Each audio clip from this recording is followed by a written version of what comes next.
Aí vão 5 dicas para você se livrar de uma vez das dívidas. Anota aí.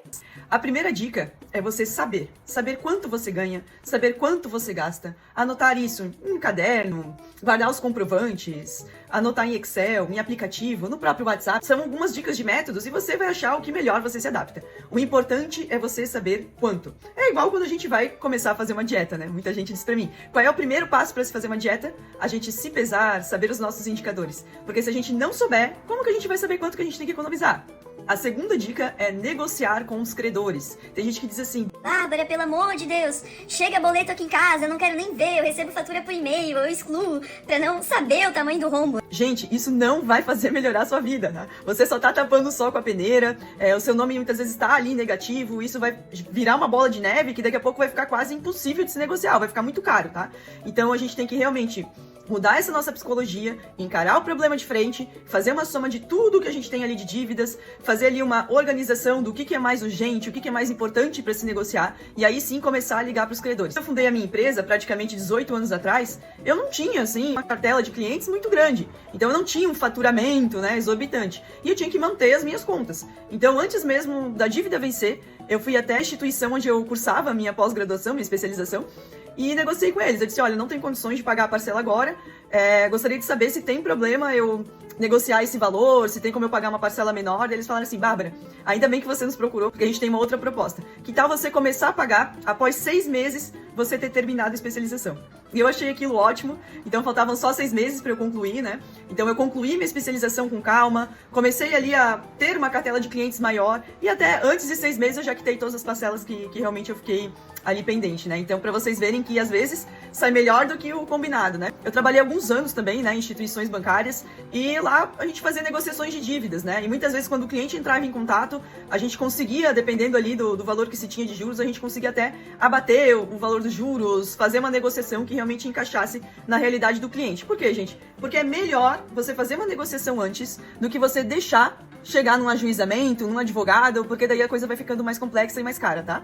A gente não tem que ter vergonha de negociar. Vergonha é você esconder isso embaixo do tapete e depois virar uma bola de neve que você não vai dar conta. Terceira dica, tentando negociar a dívida cara por dívida barata. Eu vou dar um exemplo aqui que é muito comum no nosso país, que é o uso do cartão de crédito. Inclusive, eu quero fazer um adendo. Vocês sabiam que este ano os brasileiros bateram a marca de maior endividamento per capita da história do nosso país? Isso é muito triste. Então, se você tem cartão de crédito e tá pagando a fatura mínima, fique muito atento, porque essa fatura mínima tem pelo menos ali uma taxa de juros embutida de 8 a 17% ao mês, tá? Então, não existe valor de juros maior do que cartão de crédito e também cheque especial, que é quando a conta fica negativa e você fica trabalhando com aquele empréstimo ali que o banco dá automaticamente, tá? Eu, por exemplo, eu pedi pro meu banco, né, pra minha conta pessoal e tanto também da minha empresa, pra gente não ter limite de cheque especial. O meu limite hoje de cheque especial é 0, você também pode pedir isso, então eu não corro o risco de pagar esses juros. Não acontece, né, da conta ficar negativa porque eu tenho todos os meus controles em dia, então eu vou girando esse fluxo de caixa e não deixo ficar no vermelho.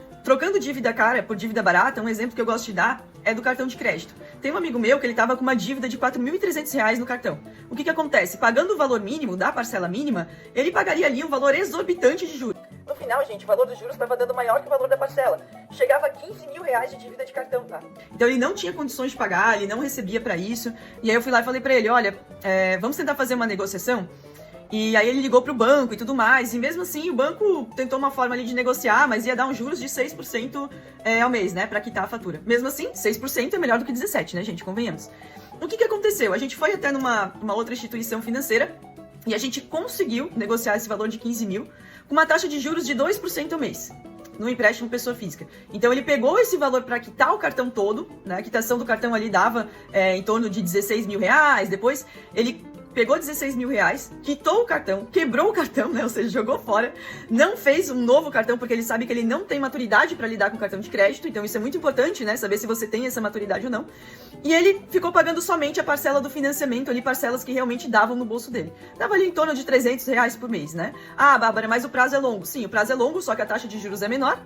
E com isso, a gente fez as contas, ele conseguiu economizar em torno de 6 mil reais. Ele trocou a dívida cara do cartão por uma dívida mais barata. A quarta dica é que se você está numa situação que você já chegou no nível de ajuizamento, né, de advogado, de cartório, enfim, você pode procurar uma assessoria jurídica gratuita. As universidades aqui no Brasil, elas têm que prestar serviços para as comunidades, então é interessante que você procure esses núcleos de prática jurídica para tentar uma negociação.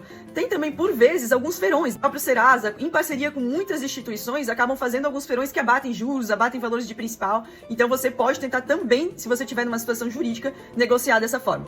Eu, inclusive, indiquei para alguns clientes meus, eles fizeram essas negociações. Teve um cliente meu que conseguiu quitar um valor que estava pendente sem juros, teve outro que conseguiu parcelar em mais vezes também sem juros, tudo para caber a parcela ali dentro, né, do salário dele. Então, são negociações assim que eles acabaram fazendo que foram bem interessantes e eles conseguiram, por vezes, se livrar dessas dívidas. E o principal, que é a última dica, que você não faça mais dívidas se você não tiver condições. Sempre aquela coisa que, será que a gente pode esperar? Será que trocar de carro agora é o melhor momento? A maioria das vezes, a gente pode esperar pelo momento certo, para ter um maior valor de entrada, para conseguir comprar à vista, e aí você vai economizar, porque o maior erro de quem não tem dinheiro é ficar pagando juros. Beijo!